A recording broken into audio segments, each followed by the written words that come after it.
ایک جوہری تھا سنہرا، تو اس نے مختلف ڈبیاں کھول کے لوگوں کے سامنے رکھی اور ایک موتی نکال کر کے کہا کہ یہ موتی شب افروز ہے، رات کو چمکتا ہے، اور اس وقت دنیا کے اوپر جو قیمتی ترین موتی ہیں ان میں سے ایک موتی یہ میرے پاس ہے۔ خیر اس نے اپنا سامان سمیٹا تو اس مجلس میں ایک چور بھی بیٹھا ہوا تھا، اس کے دل میں لالچ آ گئی، تو اس نے اس جوہری سے کہا کہ جناب کہاں کے ارادے ہیں؟ تو اس نے کہا کہ میں بمبئی جا رہا ہوں۔ اس نے کہا واہ واہ کیا اچھا ہوا، میں بھی تو بمبئی جا رہا ہوں، تو چلو اکٹھا سفر ہوگا۔ وہ جوہری سمجھ گیا اس کی نیت کے کھوٹ کو کہ یہ میرا ہم سفر تو نہیں ہے، اس کا دل آ گیا ہے اس موتی پہ اور مجھ سے ہر صورت یہ موتی چرانا چاہتا ہے۔ لیکن وہ بھی بڑا سمجھدار تھا، اس نے کہا آ جائیے کوئی بات نہیں۔ سفر چلتا رہا، رات ہوئی، جب سامان اتارا اور سونے کی تیاری کی تو وہ جو اس نیت سے ساتھ ہم سفر بنا تھا اس نے بھی اپنی قمیض اتار کے لٹکا دی، اور اس جوہری نے بھی۔ اس جوہری نے یوں کیا کہ نظر بچا کے وہ ڈبیا قیمتی موتی والی نکال کر کے اس کی جیب میں ڈال دی اور خود بے فکر ہو کے سو گیا۔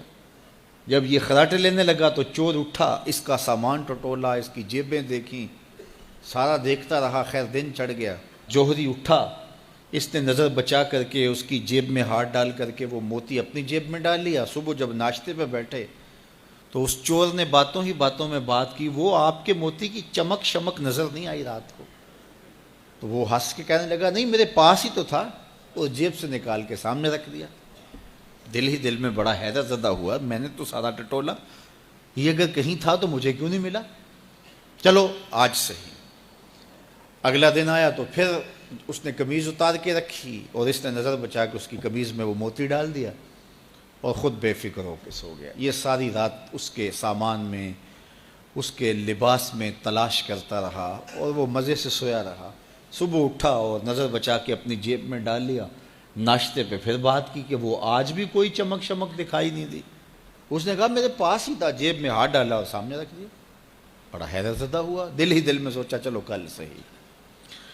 اس نے پھر ایسے کیا اور یہ ساری رات اس کا سامان ٹٹولتا رہا پوری تفصیل کے ساتھ۔ خیر جب صبح ہوئی تو اس نے پھر نظر بچا کے اپنی جیب میں وہ موتی رکھ لیا تھا، تو اس نے پوچھا وہ رات والا موتی آپ کا نظر نہیں آیا جس کو آپ کہتے تھے چمکتا ہے؟ کہا وہ ڈبیا میں رکھا ہے اس لیے چمک دکھائی نہیں دی، تھا تو میرے پاس ہی، اور جیب میں ہاتھ ڈالا اور سامنے رکھ دیا۔ یہ سر پکڑ کے بیٹھ گیا، میں روز اس کی جیب ٹٹولتا ہوں، سامان بھی دیکھتا ہوں، یہ رکھتا کہاں ہے؟ میں نے تو کوئی جگہ نہیں چھوڑی۔ اس نے کہا سچ بتاؤں میں تیرا ہم سفر نہیں تھا، میں چور تھا، میں تم کو بتا رہا ہوں۔ اب آپ میرے بھی استاد نکلے، مجھے اتنا بتاؤ کہ یہ موتی آپ رکھتے کہاں تھے؟ میں ساری رات ٹٹولتا رہا اور 3 دن ہو گئے مجھے، میں نے کوئی گوشہ نہیں چھوڑا، آپ کا سامان کھول کھول کے دیکھا ہے، آپ کا لباس الٹ پلٹ کے دیکھا، لیکن مجھے ملا ہی نہیں، یہ رکھتے کہاں تھے مجھے یہ تو بتاؤ۔